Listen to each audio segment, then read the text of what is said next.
Hello everyone and welcome back to my channel. It's me again, Chelsea, and today I have got my worst books / biggest disappointments of 2020. Now, the disclaimer that everyone makes, obviously this is my first video doing something like this, so I've never done it before, but the disclaimer is that if you love these books, that's fine. I'm not telling you not to like these books. I am just saying that I didn't really gel with them. I didn't really get on with them. I really wish I did. Some of the books on here I was like, these are high hopes for me, but it just wasn't meant to be. And obviously I'm also not slating anyone, just these are my opinions, and a few of these have sequels that I will still be picking up in the hopes that it just was a lot of world building and it gets better. So let's just get into this. Disclaimer over. The first book I'm going to talk about is The Sin Eater by Megan Capissy. I spoke about this in a wrap up months ago. I gave it 2 stars. I did not like this book at all. I think 2 stars is the lowest rating I've given all year. Like literally the premise of this book was amazing and I was so excited to read it. So the summary for this book is that there is a young girl who loses her father, unfortunately, so she becomes an orphan, and she is caught stealing a loaf of bread and is then dragged into the courts.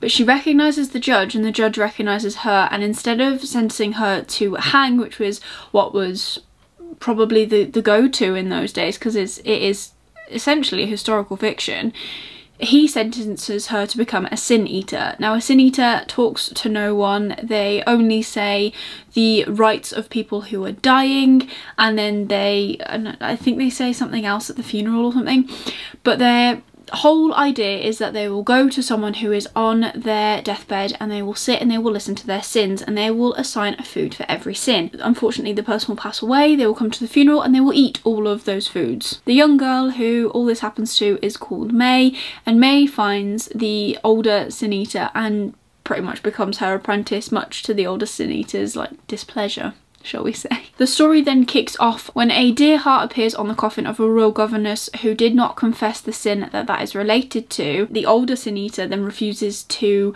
eat it and is then promptly taken to jail and unfortunately killed. And the whole book is set around May trying to find out who did it and why and blah blah blah. And you know what? I can't even remember how it ended. I remember there was something about a fountain and she sat in a fountain for a bit. I don't know. Personally, I really didn't like this because I thought the premise of it would be it could have been so much better, but again, I am not a historical fantasy reader. That is not me. I love fantasy, I love sci-fi, magic, lore, all of that sort of stuff. That is what I'm into, and that is why a couple of these books are actually on this list, because they are just not the books that I enjoy. So that was 2 stars. I really didn't enjoy it. I hope other people did. I really do. I'm just gutted that I wasn't one of those people. The next book that really disappointed me was The Midnight Lie by Mary Witkowski. I wanted so much for this book and I don't feel as though I got it. So in this book we are following Niram, who lives in a very caste specific world. So you are either Lokith, which she is, and you can only wear certain colours and eat certain things. You're not allowed to wear very colourful items or eat sweets, or there are even certain things that you can't do. And then there are obviously the middle class and then the high class, which are the High Kith, and they are the ones that can do pretty much everything. And as we're following Niram through the story, we discover that she's holding a secret close to her chest that she doesn't want anyone to know, and that until one day she meets Sid, who is a rakish traveller, and they encourage her to leave her old life behind and experience all these new things that the High Kith get to do that she doesn't. And that premise I really liked. I think my problem with this was that I didn't feel as though it went anywhere. And I'm sure other people will disagree with me, and that's completely fine. But personally, 1 minute she was Lokith and then she'd made the relationships in this are fantastic, the way they're done are brilliant, but then all of a sudden we're at the end of the book and this secret has been revealed and she's going to do these things, and I don't know if it's because it's a trilogy. I'm going to put it down to that. I do want to pick up the sequel to this whenever it comes out, just to see if that is what pulls it all together for me. This just wasn't it at all. and I really wish it was. I think I'm going to be saying that a lot in this video. Like, I really wish it was the one for me, because these books are obviously, well, two of these books are from subscription boxes from this year. One is an arc from last year, I think, that I was really looking forward to, and it's just, they just kind of went, oh, for me. The next book is Infinity Sun by Adam Silvera, and once again this one really disappointed me. I did give it 3 stars. I think it could go places. Again, I think it's going to be a trilogy. I know the next one comes out next year, I think, and I do want to read it and I do want to pick it up, but for me this one was just like a mind confused moment, like a whole brain fart, because you're following so many characters that I was just like, what's the point? What is the point? And I understand that obviously the way that Adam has written this book is to cover as many bases as possible, to give you as many ideas as possible, but you know what, I didn't need it. Personally, I just needed the perspectives of Emil and Brighton. There are other people like dropped in every now and again, and like that's all well and good, but then I get so I was getting confused and having to like sit there and genuinely think, like, who are you? Why? Until I got like over 50% of the book, and then I was a bit like, I can kind of keep track of where you're going. I'm hoping again that this all gets pulled together in the next book, because I have such high hopes for this series. The idea is so good, and that is my biggest thing with all of these books, is that the ideas were blinking great, and that is what pulled me in, and then the books are just like eh. So yeah, hopefully the next one is better. The next book I'm going to talk about I no longer own because I really did not enjoy it, and that was Crazy Rich Asians by Kevin Kwan. I hated this book personally, but again, hate is a very strong word. I really did not like this book because I'm not a fan of contemporary, again another genre that I'm not really a fan of, but I thought, why not, I'll give it a try.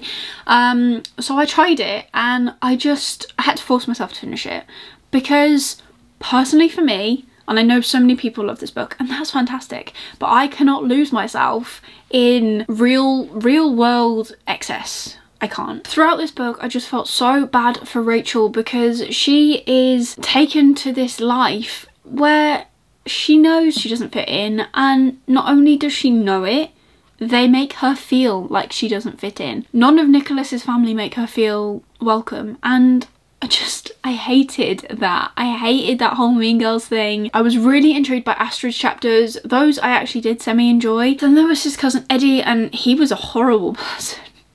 And he was just so... And I know there must be people out there that are obviously like these characters. That is why people write about them, because...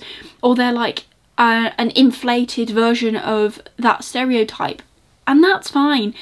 But I don't want to read that, so I got rid of that book, and I will not be carrying on with whatever else. I'm pretty sure there's more books in that series, and I'm not interested. Sorry if you like that book.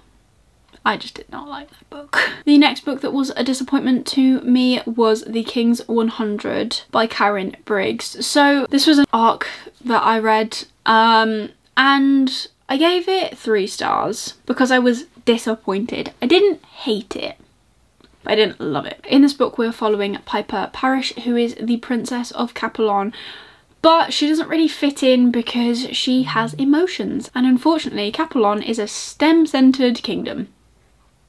So you don't find love, you are matched with someone who is similar in your like field and knowledge, that sort of thing. And Piper is seen as weaker than everyone else because at her parents' funeral she cried, and she has an affinity for singing, none of which I find as weaknesses, but you know, that is the whole premise of this kingdom. When Piper receives a mysterious letter saying that her mother, who died 3 years ago, is actually still alive and being held captive in the neighbouring kingdom, she makes the decision to go and find her mother. And this book, when I read the description, sounded fantastic. It was like the perfect mix of sci-fi and fantasy and contemporary kind of thing, because she is 16, so it is that kind of bag, and that's great. But I think I was disappointed because there was such a high focus on the actual relationship that is formed within it, and that's completely fine, but that's just not for me. So yeah, 3 stars. And the final book that I'm going to talk about is Renegades by Marissa Meyer. This I loved, but again I gave it 3 stars because I guessed the end point. So we are following Nova and we are following Adrian. Nova is an anarchist and Adrian is a renegade, and Nova infiltrates the renegades by going through their competition and proving her worth. So I am so looking forward to picking up the rest of this series. I just feel like this book was a bit weaker, but maybe that's just because it's the first book. That seems to be a running theme throughout this, is that the first book is usually weaker in my opinion, which is completely fine. Let me know down below if you actually liked any of these books. Try and change my mind, completely fine. Or let me know down below if there are any books that disappointed you this year. Unfortunately, it does happen. But that is all for this video. If you did like it, please give me a like. It does support me and my channel. And if you want to see more of me, tomorrow I will be bringing you my top books. So it is a happier subject for tomorrow. And it is a heck of a longer list than today's video. So I think it's going to be a great one. So give me a subscribe if you want to keep up with that. And also, I'm still doing Vlogmas. So if you want to keep up with that, subscribe as well. But that is all from me today. I hope you're having an amazing day and I will see you soon in the next video. Bye.